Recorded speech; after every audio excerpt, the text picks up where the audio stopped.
Hello learners, this is Priya Barnwal and welcome to we learning. तो आज हम एक बहुत इंपॉर्टेंट टॉपिक करेंगे अपना बिजनेस फाइनेंस का। तो आज हम देखेंगे एसेट सिक्योरिटाइजेशन। तो ये फ्रेंड्स जितना इम्पॉर्टेंट है ना, उससे भी ज़्यादा इंटरेस्टिंग है। बहुत ही इंटरेस्टिंग टॉपिक है अपना एसेट सिक्योरिटाइजेशन का। तो इसको हम डिटेल में देखेंगे, ये क्या होता है, इसमें कितनी पार्टीज़ इन्वॉल्व हैं और आरबीआई के द्वारा कौन से गाइडलाइंस दिए गए हैं इसके लिए और कौन कौन से एडवांटेजेस हैं, डिसएडवांटेजेस हैं, प्रोसेस देखेंगे इसका। ओके, ये हम डिटेल में देखेंगे। और आप मेरे चैनल पे न्यू हो तो प्लेलिस्ट में जा करके आप बिजनेस फाइनेंस की पूरी क्लासेस देख सकते हो। पूरी प्लेलिस्ट पड़ी है, वहाँ से आप ज़रूर देखो उन क्लासेस को। और चैनल को अब तक भी सब्सक्राइब नहीं किया तो सब्सक्राइब कर लो, बेल बटन पे भी प्रेस करो, ऑल पे क्लिक कर लेना, सो दैट मैं जब भी न्यू वीडियोज़ लेकर आऊँ आपको सबसे पहले नोटिफिकेशन मिले। और क्लास अच्छी लगेगी तो लाइक करके ही जाना। ओके, तो without further delay let's begin the class. देखते हैं हम एसेट सिक्योरिटाइजेशन क्या होता है। तो पहले ना हम इसको कॉमन वर्ड्स में समझेंगे। ओके, कॉमन लैंग्वेज में क्या होता है, टेक्निकल नहीं जाएंगे। देखो अब ये होता क्या है सिक्योरिटाइजेशन में। तो अब एक कंपनी है, मेरी कंपनी है। ओके, तो मेरी जो कंपनी है उसमें मैंने लोन दे रखा है, आपको लोन दे रखा है, आपको और आपके जैसे कई लोग हैं जिनको मैंने लोन दे रखा है। तो अब वो जो मैंने लोन्स दिए हैं, तो आप सब कौन हो गए, मेरे डेटर्स हो गए, है ना। कौन हुए, मेरे डेटर्स हो गए। तो अब ये मेरा एसेट साइड में मतलब शो करेगा, डेटर्स है तो ऑब्वियसली एसेट साइड में शो करेगा। अब जब मैंने दे रखा है लोन्स तो सबने बोला है मुझे 1 ईयर के बाद पैसे मिल जाएंगे, दे देंगे, वापस कर देंगे। लेकिन मुझे 1 ईयर के बाद पैसे नहीं मिले और मुझे पैसे की ज़रूरत है। ओके, 1 ईयर कंप्लीट हो गए, मैंने पैसे दिए, हमारा अग्रीमेंट हुआ है कि 1 ईयर के बाद दे दोगे, लेकिन 1 ईयर के बाद मुझे पैसे नहीं मिल रहे मेरी कंपनी को और मुझे ज़रूरत है पैसों की। तो मैं क्या करूँगी, तो तब मैं लगाऊंगी एसेट सिक्योरिटाइजेशन वाली बुद्धि। मतलब मैं क्या करूँगी, डेटर्स के को जब मैंने लोन दिए थे तो मेरे पास बहुत सारे लिस्ट डॉक्यूमेंट्स थे उनके। ओके, तो अब उनको मैंने बांट कर ना बहुत सारे सिक्योरिटीज़ में उनको बांट दिया, मतलब पूल ऑफ एसेट्स बना दिए मैंने। वो जो डॉक्यूमेंट्स थे उनको मैंने बांट करके ऐसे सिक्योरिटीज़ बना दिया। अब उन सिक्योरिटीज़ को मैं क्या करती हूँ, मैं ढूंढूंगी एक एसेट सिक्योरिटाइजेशन कंपनीज़ होती हैं ऐसी। ओके, जो ये काम करती हैं, मीडिएटर का काम करती हैं। तो अब मैंने ढूंढा एक एसेट सिक्योरिटाइजेशन कंपनी। अब वो जो कंपनी है वो मेरे इन सिक्योरिटीज़ को लेगी और अब इसके मत्थे सारी रिस्पॉन्सिबिलिटी है। ये क्या करेगी, थोड़ी सी कमीशन अपने पास रखेगी और बाकी फिर जो पैसे आएंगे वो मुझे दे देगी। लेकिन इसका काम क्या है, तो ये ना इन्वेस्टर्स ढूंढेगी। ओके, और दूसरे इन्वेस्टर्स को मेरी इन सिक्योरिटीज़ को बेचेगी। ओके, अब देखो है क्या, अब तो लग रहा होगा भाई सिक्योरिटी में है ही क्या जो दूसरे खरीदेंगे, लेकिन यही तो उल्लू बनाने की टेक्निक है। ओके, अब ये इन्वेस्टर्स बेचारे, इनको पता ही नहीं है कि ये जो सिक्योरिटीज़ खरीद रहे हैं इसमें तो कुछ है ही नहीं। ओके, खाली है, इनको पता नहीं, लेकिन ये खरीद लेते हैं और इसके बदले इनको कूपन्स या इंटरेस्ट मिल जाती है। और जो आपका एसेट सिक्योरिटाइजेशन कंपनी है, ये जो पैसे इनको मिलते हैं ना, ये जो इन्वेस्टर्स से जो इनको पैसे मिलते हैं, ये थोड़ा सा कमीशन अपने पास रखती है और बाकी फिर मुझे दे देगी, मेरी कंपनी को दे देगी। अब इससे होगा क्या, जो मेरा एसेट साइड में दिखा रहा था ना, शो कर रहा था कि मेरे पैसे डूब रहे हैं, नॉन परफॉर्मिंग एसेट जैसा शो हो रहा था ना, एनपीए, आपने बैंकिंग में पढ़ा होगा एनपीए, नॉन परफॉर्मिंग एसेट जैसा शो कर रहा है। अब कि मेरा वो जो एसेट है वो परफॉर्म नहीं कर रहा, लेकिन अब जब मेरे पास पैसे आ गए तो वो उस एसेट में से तो मैं हटा दूंगी, क्योंकि मैंने सिक्योरिटीज़ बना के बेच दिया, मेरे पास पैसे आ गए, तो मैं एसेट में से, अपने बैलेंस शीट में से वो डूबे हुए पैसे हटा सकती हूँ। अब मुझे दिखाने की क्या ज़रूरत, मेरे पैसे तो मुझे मिल गए और बन गए ये इन्वेस्टर्स उल्लू। ओके, तो ये चीज़ होती है, मतलब जो है ही नहीं वही बेची जा रही है बेचारे इन्वेस्टर्स को। ओके, तो ये होता है आपका एसेट सिक्योरिटाइजेशन। नाउ अब टेक्निकल वर्ड्स देखते हैं क्या बोल रहा है इसमें। तो securitization is the procedure where an issuer designs a marketable financial instrument by merging और pooling various financial assets into one group. मतलब क्या है, सिक्योरिटाइजेशन में जो इशूअर होता है ना, इशूअर कौन है, मतलब मेरी कंपनी, जो अगर मैंने स्टार्ट किया है, ये वाली बुद्धि लगाई है, तो इशूअर मैं हुई। ओके, तो जो इशूअर होती है होते हैं वो क्या करते हैं, मार्केटेबल फाइनेंशियल इंस्ट्रूमेंट बनाते हैं। ओके, कैसे, तो पूल करते हैं एसेट्स को, एसेट्स की सिक्योरिटीज़ बनाते हैं, उनको एक ग्रुप में बनाते हैं। अब जो इशूअर है वो इन ग्रुप ऑफ एसेट्स, ये जो रीपैकेज्ड एसेट्स होते हैं ना, इनको भेज देते हैं एसपीवी के पास, और एसपीवी इसको बेच देता है इन्वेस्टर्स को। ठीक, एसपीवी क्या करता है, एसपीवी पढ़ेंगे हम क्या होता है, एसेट सिक्योरिटाइजेशन कंपनी। अभी बस आप इतना जानकर रखो, एक कंपनी होती है, एक मीडिएटर होती है बीच में, बड़ी कंपनी, जो फिर इन्वेस्टर्स को बेच देती है इन सिक्योरिटीज़ को। अब securitization offers opportunities for investors and frees up capital for originators. अब इन्वेस्टर्स के पास ना ये एक अपॉर्चुनिटीज़ के जैसा आता है। अब आपको लग रहा होगा कि मतलब वो तो ख़रीद लेते हैं, बेचारे उल्लू बन गए, उनको क्या मिलता है, तो उनको क्या मिलता है ना, उनका रिस्क डाइवर्सिफाई हो जाता है। मतलब वो तो अब अपने एसेट में दिखा सकते हैं ना कि हमने सिक्योरिटीज़ परचेज़ करा है, हमारे पास सिक्योरिटीज़ है ना, तो वो दिखा सकते हैं ये चीज़। तो ये इन्वेस्टर्स को बेनिफिट होता है, लेकिन उसमें कुछ होता नहीं, वो अलग बात है। ओके, सिक्योरिटीज़ में तो कुछ होता नहीं, खाली होता है वो। तो ये बेनिफिट मिलता है किसको, आपका इन्वेस्टर्स को ना। अब हम आगे बढ़ते हैं। देखो अब क्या होता है, securitization is said to have taken place when a company's assets are removed in one way और the other form from its balance sheet. अब बैलेंस शीट में से ना हट जाता है आपका, बैलेंस शीट में जो नॉन परफॉर्मिंग एसेट जैसा शो हो रहा होता है इशूअर के अकाउंट में, वो हट जाता है, और अब वो जो सिक्योरिटीज़ थी, मतलब वो जो एसेट्स थे वो बन गए सिक्योरिटीज़, और अब वो सिक्योरिटीज़ कहाँ शो होंगी, इन्वेस्टर के अकाउंट में शो होंगी। Clear? Now, the entire transaction from the accounting point of view is carried out on the asset side of the balance sheet. Balance sheet में ही दिखेगा, लेकिन किस तरह से दिखेगा, तो एक एसेट कन्वर्ट हो जाएगा दूसरे एसेट में। मतलब जो इशूअर के पास जो एसेट है, अब वो किसके पास चला गया, इन्वेस्टर के पास चला गया। ओके, और जो बीच का जो रिस्क है ना कि कब किसको किस तरह से पेमेंट करनी है, ये रिस्क होता है आपका एसेट सिक्योरिटाइजेशन कंपनी का। ओके, वो सब हम देखेंगे रोल उनका आगे अच्छे से। तो in a securitized transaction the burden of repayment on the bond shifts away from the issuer to a pool of assets और टू अ थर्ड पार्टी। अब जो बर्डन है ना कि कैसे पैसे वापस लेने हैं, अब जो मेरा एनपीए हो गया, नॉन परफॉर्मिंग एसेट्स, जो मेरे पैसे डूब गए, तो अब मुझे कैसे वापस लेने हैं, तो वो उसके लिए मेरा जो लोड था, मेरी कंपनी पे जो लोड था पैसे वापस लेने के, वो लोड किसके पास ट्रांसफ़र हो गया, आपका एसेट सिक्योरिटाइजेशन कंपनी के पास हो गया। वो कंपनी पैसे वसूल कर मुझे वापस देगी। ओके, तो मेरा बर्डन कम हो गया। Now, the cash flows from the pools of assets which have been securitized provide the funds for repayment to the bond. Okay? चलो आगे देखते हैं। अब कौन कौन से पार्टीज़ होते हैं सिक्योरिटाइजेशन में, ये बहुत इंपॉर्टेंट है। तो एक तो होता है आपका बोरोवर। ओके, अब बोरोवर कौन है, वही जिसने मेरे पैसे खा लिए और मुझे वापस नहीं किए। ओके, वो है borrower who owes payments in relation to the loan granted by the originator. Originator कौन है, तो ओरिजिनेटर देखेंगे हम, तो बोरोवर वही है जिसने उधार लिए थे बट मेरे पैसे मुझको वापस नहीं किए। ओके, तो वो हो गया बोरोवर। अब है ओरिजिनेटर। तो अभी तक हम जो इशूअर पढ़ रहे थे ना, इशूअर को असल में ओरिजिनेटर बोला जाता है। क्या बोलते हैं, ओरिजिनेटर। तो ओरिजिनेटर क्या करता है, ये द एंटिटी ओनिंग और assigning the assets to be securitised, यही होता है जो ये सिक्योरिटाइजेशन वाली बुद्धि लगाता है। मतलब उल्लू बनाने वाली बुद्धि को स्टार्ट कौन करता है, तो ये ओरिजिनेटर करता है। ओके, नाउ अब ये कौन कौन हो सकते हैं, तो एक फाइनेंशियल या इंश्योरेंस कंपनी या कोई कमर्शियल बैंक या सिक्योरिटीज़ फर्म, ये सारे हो सकते हैं। ये सभी के पास ये हक है कि ये एसेट सिक्योरिटाइज कर सकते हैं, और ये हक इनको किसने दिया, गवर्नमेंट ने खुद दे रखा है। ओके, ना अब है आपका सिक्योरिटाइजेशन अंडरटेकिंग। ओके, अब ये क्या है, इसका मतलब है जो सिक्योरिटाइजेशन कंपनीज होती हैं उन्हीं को सिक्योरिटाइजेशन अंडरटेकिंग बोलते हैं। अब इसको ना एक स्पेशल नाम दिया है, क्या है वो, SPV, special purpose vehicle.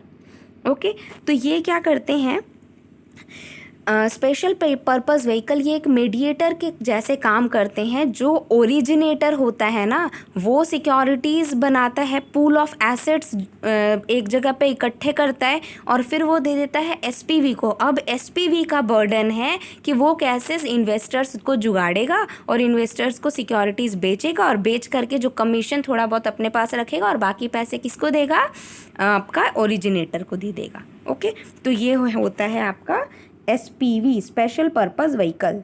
Now अब फोर्थ पार्टी कौन होता है, इन्वेस्टर्स, जिनको उल्लू बनाया गया है। ओके, ये है investors who by the securities issued by the SPV. अब इनको देखो, एसपीवी के पीछे कौन सी कंपनी है ये तो इनको पता नहीं होता है कि कौन सी कंपनीज ने ऐसे सिक्योरिटीज़ बना करके बेचा, इनको तो बेचारे को कुछ पता नहीं होता है। लेकिन और क्योंकि ये किससे खरीदते हैं, ये एसपीवी से खरीदते हैं, लेकिन एसपीवी के पीछे कौन है ये इनको नहीं पता होता है। Okay, and then receive interest and coupons. और ये जो एसपीवी से सिक्योरिटीज़ खरीदते हैं ना, इसके बदले इनको इंटरेस्ट या कूपन्स दिए जाते हैं। ओके, और ये फिर ये इसको एसेट में, एसेट साइड में बैलेंस शीट में शो कर सकते हैं इन सिक्योरिटीज़ को। नाउ अब देखते हैं हम स्टेजेस। ओके, आई होप अब तक आपको समझ आ गया हो। अब हम स्टेजेस करेंगे। ओके, तो स्टेजेस क्या होते हैं, मतलब प्रोसेस क्या है, कैसे हम एसेट सिक्योरिटाइज करते हैं। एक सेकेंड। ओके, तो देखो फर्स्ट क्या है आपका, अब देखो होता क्या है, एक सेकेंड। हाँ देखो, अब फर्स्ट स्टेज मतलब प्रोसेस। ओके, तो किस तरह से हम लोग एसेट सिक्योरिटाइज करते हैं। तो स्टार्टिंग में क्या होता है, जो ओरिजिनेटर होता है, first of all the originator determines which assets they want to securitise. तो सबसे पहले ओरिजिनेटर डिसाइड करता है कि वो कौन सा एसेट सिक्योरिटाइज करना चाहता है। मतलब अब उसके पास ऑब्वियसली बहुत सारे लोन्स हो गए तभी वो सिक्योरिटाइज कर रहा है। तो जो बहुत सारे लोन्स हो गए उसमें से कौन सा जब सबसे पहले सिक्योरिटाइज करेगा वो डिसाइड करता है। अब फिर दूसरा वो क्या करेगा, वो डिसाइड कर लिया उसने, फिर क्या करेगा, वो ढूंढेगा एक SPV. Okay, special purpose vehicle. अब उसको ढूंढेगा एक कंपनी जिसके थ्रू वो सिक्योरिटाइज कर सकता है अपने एसेट को। अब थर्ड स्टेप क्या है उसका, जो एसपीवी है वो कलेक्ट करेगा funds from investors and in return issue securities to them. अब ये ढूंढेंगे कि किसको हम सिक्योरिटीज़ दे सकते हैं, किसको उल्लू बना सकते हैं। ठीक है, ये वो ढूंढते हैं एसपीवी। अब नेक्स्ट क्या होता है, the SPV acquires and receivables discounted value. हाँ देखो, the servicer recollects the receivables usually in an escrow mechanism. ये क्या करता है, जो एसपीवी होते हैं ना, वो एक अपना एस्क्रो अकाउंट बनाते हैं और फिर वहाँ उनका कमीशन जाता है। जो कमीशन उनको मिलता है, क्योंकि मीडिएटर का काम कर रहे हैं एजेंट के जैसे, तो इनको कुछ कमीशन तो मिलेगा, तो वो कहाँ जाता है, इनका एस्क्रो अकाउंट में जाता है, वो ये बनाते हैं। अब क्या करते हैं, अब इन्होंने ढूंढ लिया कि किसको उल्लू बनाना है। अब क्या करेंगे, they passes the collection to the investors. अब जो कलेक्शन करा है इन्होंने वो इन्वेस्टर्स को पास कर देंगे। ओके, और या फिर री इन्वेस्ट कर देंगे बोल सकते हो आप, मतलब जो उन्होंने एसेट्स लिया है ना ओरिजिनेटर से, अब वो देंगे इन्वेस्टर्स को। तो इन्वेस्टर्स को जो देते हैं ना उसको बोलते हैं, जो उनको सिक्योरिटीज़ मिलती है उस सिक्योरिटीज़ को किस नाम से दिया जाता है, पास थ्रू सर्टिफिकेट के नाम से दिया जाता है। हालांकि ये होता क्या है एक्चुअल में, ये होता है आपका एसेट बेग, एक सेकंड रुको थोड़ा गंदा हो गया ना, ये होता है असल में आपका asset bagged securities. Asset backed securities मतलब वो जो अब एनपीए हो चुका है, डूब चुका है, लेकिन आप वो दे करके अगर दिखाएंगे बेचेंगे तो क्या कोई खरीदेगा, नहीं ना जाएगा। तो इसलिए वो क्या बताते हैं, उसको अलग नाम देते हैं फिर, अच्छा वाला नाम क्या, पास थ्रू सर्टिफिकेट। अब ये सर्टिफिकेट सेल किए जाते हैं इन्वेस्टर्स को। और उसके बाद क्या होता है, उसके बाद आगे का प्रोसेस, चलो एक काम करते हैं हम, मैंने एक चार्ट बनाया है उसके थ्रू अब समझते हैं, है ना, ज़्यादा अच्छे से आपको क्लियर होगा। देखो अब ये है ओरिजिनेटर। ओके, तो ओरिजिनेटर कौन है, जिसने सिक्योरिटीज़ जिसने अपने एनपीए को सिक्योरिटीज़ में ट्रांसफ़र करना है। ओके, तो ये क्या करते हैं, इनका तो इलिक्विड एसेट्स है ना, इलिक्विड एसेट्स हो गया है, मतलब अब उनको कैश नहीं मिल रहा तो उनको लिक्विड एसेट्स में कन्वर्ट करना है, वही है ये ओरिजिनेटर। तो ये क्या करेंगे, लिक्विड एसेट्स में कन्वर्ट करने के लिए उसका पूल बनाएंगे। ओके, सेम टाइप के जो सिक्योर एसेट्स होंगे ना उनको डालेंगे एक एक पोर्टफोलियो में, ठीक है, पूलिंग करेंगे एसेट्स का। अब वो पूलिंग करके देंगे किसको, एसपीवी को देंगे। कौन है, स्पेशल पर्पस व्हीकल, इसको देंगे इन एसेट्स को। अब ये एसपीवी क्या करेगा, ये नोट्स इशू करेगा। ओके, ये जो एसेट्स है उसको सिक्योरिटीज़ में ट्रांसफ़र करेगा। अब वो नोट्स को वो बांट देगा अब अलग सिक्योरिटीज़ में। ओके, अलग तरीके से, मतलब वो बोलते हैं ना ख़राब वाली चीज़ आप लेने के लिए, मतलब कोई कोई ऐसे मार्केट्स होते हैं जहाँ पुरानी चीज़ों को अच्छा बना करके फिर बेचते हैं, तो वही इसमें होता है। तो ये क्या करेगा, अब एसपीवी इसने नोट्स इशू किए हुए थे जो वो ले लिए, सबको इकट्ठा किया। अब इसने अपने तरीके से सिक्योरिटीज़ को पूल किया, मतलब अलग तरीके से बैठाया। अब class A notes, class B notes, class C notes, 3 तरह के बना लिए। अब ये क्लास ए नोट्स को इन्वेस्टर्स को बेचता है। ओके, तो अब इन्वेस्टर ने लिया, अब इन्वेस्टर इसको क्या देगा, इन्वेस्टर इनको इसको पैसे देगा और फिर ये पैसे आएंगे ये पैसे आएंगे एसपीवी के अकाउंट में। अब एसपीवी इसमें से कुछ कमीशन खुद रखेगा और कुछ पैसे दे देगा ओरिजिनेटर को। अच्छा, अब और एक चीज़ होती है क्या, मान लो एसपीवी, अब मान लो बीच में ना ये जो एनपीए हुआ था अपना, मतलब जो पैसे डूब गए थे, तो वो जो जिसके पास डूब गए थे उसको आ गई बुद्धि, उसने पैसे बोला कि चलो ठीक है मैं वापस कर दूंगा। अब इसने कुछ पैसे वापस कर दिए, तो ये पैसे किसके पास जाएंगे, तो ये पैसे जाएंगे एसपीवी के पास, क्योंकि अब ओरिजिनेटर का कोई काम नहीं रह गया। उसने सब कुछ जो बनाना था बना लिया, जितने डॉक्यूमेंट्स थे अब तो एसपीवी के हाथ में आ गए। तो अब एनपीए चला जाएगा, एनपीए जो जिसके पास था, वो जो डेटर था, डेटर पैसे किसको वापस करेगा, एसपीवी को करेगा। अब एसपीवी अपने एस्क्रो अकाउंट में कमीशन काट करके फिर चाहे तो वो इन्वेस्टर्स, मतलब जैसे डील हुई रहेगी उस तरह से, या तो वो इन्वेस्टर्स को पैसे देगा या फिर ओरिजिनेटर को देगा। क्लियर नाउ, अब आगे बढ़ते हैं। देखो अभी क्या है, अब जो ये हम इतना कुछ पढ़े ना, हमने पढ़ा सिक्योरिटाइजेशन के बारे में, तो जो सिक्योरिटाइजेशन है इसको खुद गवर्नमेंट लेकर आए। मतलब लगता है ना कि मतलब उल्लू बनाया जा रहा है लोगों को, ये कैसी स्कीम है, लेकिन ये खुद गवर्नमेंट लेकर आए। और ये कहाँ मेंशन है आपका एसेट सिक्योरिटाइजेशन, तो ये आपका सरफाइसी एक्ट में मेंशन है। Okay, the securitisation and reconstruction of financial assets and enforcement of securities interest act 2002, SARFAESI act है 2002 का, वहाँ पे ये मेंशन है। ये एक इंडियन लॉ है which allows banks and other financial institutions to auction residential और commercial properties to recover loans की रिकवरी के लिए, चाहे वो बैंक्स हो या दूसरे फाइनेंशियल इंस्टीट्यूशंस, इन चीज़ों का इस्तेमाल कर सकते हैं। ओके, ये वाली टेक्निक लगा सकते हैं पैसे वापस लेने के लिए। ओके नाउ, अभी देखो ये बहुत इंपॉर्टेंट है। एक जो सिक्योरिटाइजेशन कंपनीज होती हैं ना, वो they must be registered with RBI, वो आरबीआई से रजिस्टर्ड होनी चाहिए। मतलब वो सिक्योरिटाइजेशन कंपनी ऐसा नहीं कि किसी भी कंपनी को उठा करके बोल दिया कि जाओ जा करके पैसे सिक्योरिटीज़ बना करके और मेरे पैसे मुझे ले करके वापस करो। ओके, तो ऐसा नहीं कर सकते हम। हमें एक स्पेसिफाइड जो आपका रजिस्टर्ड है आरबीआई से, वैसी कंपनीज चाहिए होती हैं। तो उनमें क्या कंडीशंस होनी चाहिए वैसी कंपनीज में, तो फर्स्ट तो है आपका कि it should not have incurred losses any of the 3 preceding years, कि 3 साल में, मतलब पिछले 3 साल में उन कंपनीज़ को, जो भी एसेट सिक्योरिटाइजेशन कंपनी होगी ना, उसको पिछले 3 सालों तक कोई लॉसेस नहीं हुए हो, वैसी ही कंपनीज़ को इसमें कंसीडर किया जाएगा। दूसरा है आपका, it should have sufficient infrastructure, एक अच्छी इंफ्रास्ट्रक्चर होनी चाहिए ऐसी कंपनीज़ की। और तीसरा है आपका, at least 50% of directory must be independent, वैसी कंपनीज़ की जो डायरेक्टरी है, उनके जो डायरेक्टर्स हैं, 50% डायरेक्टरी उनकी इंडिपेंडेंट होनी चाहिए, किसी पर डिपेंडेंट नहीं होनी चाहिए। ओके, अब देखो ऑब्वियस सी बात है, जो मीडिएटर का काम कर रहा है, जो इतनी बड़ी काम कर रहा है, मतलब इतना बड़ा रिस्क ले रहा है, उल्लू बना रहा है लोगों को, तो ऑब्वियसली उसकी कुछ तो मार्केट वैल्यू होनी चाहिए, मतलब मार्केट में उसका दबदबा होना चाहिए उतना कि वो एसेट्स को सिक्योरिटाइज कर सके, है ना। तो ये सारी फैसिलिटीज़, मतलब ये सारे कंडीशंस हैं सिक्योरिटाइजेशन कंपनीज़ के लिए। नाउ अभी आगे हम देखते हैं एडवांटेजेस क्या हैं। तो क्या है एडवांटेजेस, तो ओरिजिनेटर के लिए क्या होता है, तो ओरिजिनेटर का ही तो मेन एडवांटेज है।